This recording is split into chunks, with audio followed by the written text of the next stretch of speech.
দোজখের মালিক আল্লাহ, বেহেশতের মালিক আল্লাহ, এই পৃথিবীর মালিক আল্লাহ, কাবার মালিক আল্লাহ। এই দুনিয়া, জান্নাত, জাহান্নাম, কাবা শরীফ সবকিছুর মালিক আল্লাহ।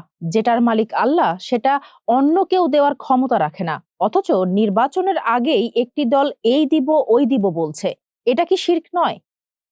এই বক্তব্যের মধ্য দিয়েই সিলেট থেকে ত্রয়োদশ জাতীয় সংসদ নির্বাচনের আনুষ্ঠানিক প্রচার শুরু করেছে বাংলাদেশ জাতীয়তাবাদী দল বিএনপির চেয়ারম্যান তারেক রহমান। নির্বাচনী বিধি কার্যকর হওয়ার পর এটি বিএনপির প্রথম বড় নির্বাচনী জনসভা, যেখানে ধর্মীয় অনুভূতি, ভোটাধিকার এবং গত ১৬ বছরের রাজনৈতিক বাস্তবতা নিয়ে তীব্র ভাষায় কথা বলেন তিনি।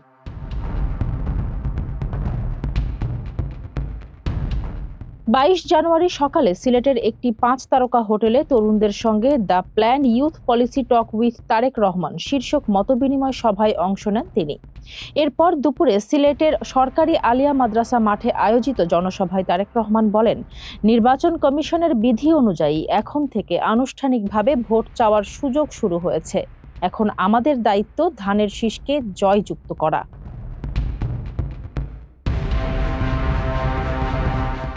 জনসভায় বক্তব্যের এক পর্যায়ে ধর্মীয় প্রসঙ্গ টেনে একটি রাজনৈতিক দলের কার্যক্রমের সমালোচনা করে নাউজুবিল্লাহ শব্দটি ব্যবহার করেন বিএনপি চেয়ারম্যান। সবকিছুর অধিকার উপরে আল্লাহর অধিকার। কাজেই আগেই তো আপনাদেরকে ঠকাচ্ছে, নির্বাচনের ফলে তাহলে কেমন ঠকাবে আপনাদেরকে বোঝে নেবা। শুধু ঠকাচ্ছেই না, মানুষকে যারা মুসলমান তাদেরকে শিরকি করাচ্ছে তারা। নাউজুবিল্লাহ। তারেক রহমান আরো বলেন, বহু বছর পর আপনাদের এলাকার সন্তান ডাক্তার জোবাইদা রহমান এবং আমি বাড়িতে এসেছি।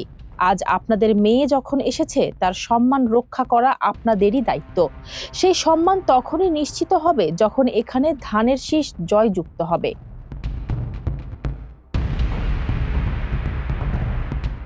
গত ১৬ বছর ব্যালট ছিনতাই, ঋষিরাতের নির্বাচন হয়েছে, মানুষের ভোটের অধিকার কেড়ে নেওয়া হয়েছে, রাজনৈতিক ও বাক স্বাধীনতার অধিকার প্রতিষ্ঠার জন্য আমরা অনেককে হারিয়েছি বলে অভিযোগ করেন তারেক রহমান।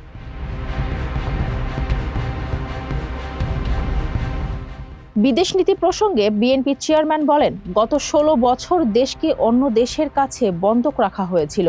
তিনি পুনরায় ঘোষণা দেন, তার রাজনীতির মূলনীতি হচ্ছে দিল্লি নয়, পিন্ডি নয়, নয় অন্য কোনো দেশ, সবার আগে বাংলাদেশ।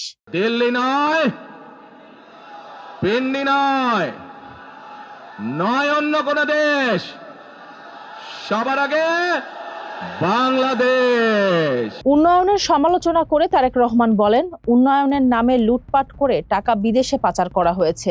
আমরা সেই অবস্থার পরিবর্তন চাই।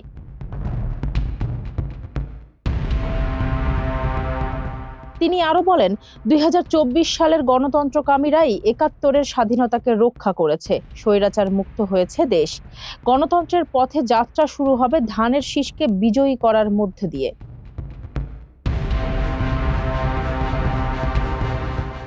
নারীদের প্রসঙ্গে তারেক রহমান বলেন, বিএনপি অতীতে নারীদের বিনামূল্যে শিক্ষার ব্যবস্থা করেছিল এবং ভবিষ্যতে ফ্যামিলি কার্ডের মাধ্যমে মা বোনদের অর্থনৈতিকভাবে স্বাবলম্বী করার পরিকল্পনা রয়েছে।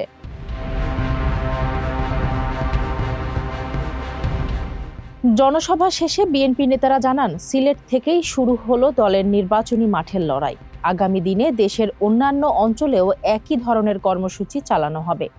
ফারজানা হাসিন, মানব কণ্ঠ ডেস্ক।